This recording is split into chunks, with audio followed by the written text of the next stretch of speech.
ஏமாற்றாதே பயிற்சி முடித்த மாணவர்களை ஏமாற்றாதே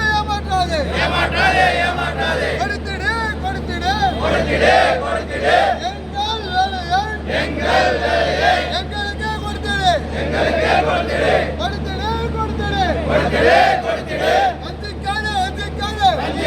வஞ்சிக்காதே பயிற்சி முடித்த